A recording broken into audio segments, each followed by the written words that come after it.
ভাই অনেকক্ষণ তো হয়ে গেল, মেয়ে কোথায়? ওকে আনতে বলেন। আসবে আসবে, এখনই চলে আসবে।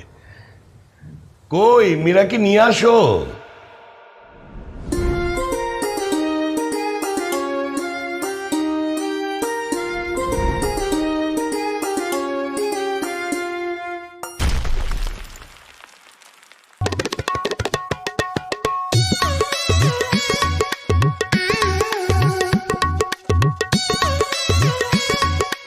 আসসালামু আলাইকুম। রাখো তোমার সালাম। এইটা আপনার মেয়ে? এই বুঝছে ওর আসল চেহারা? হ্যাঁ, এটাই আমার একমাত্র মেয়ে। তাহলে এইটা কার ছবি? ঘটক তো আমাদেরকে এই ছবি দিয়েছিল মেয়ে দেখার জন্য। কিছু মনে করবেন না, এই ছবিটা আসলে একটু এডিট করা।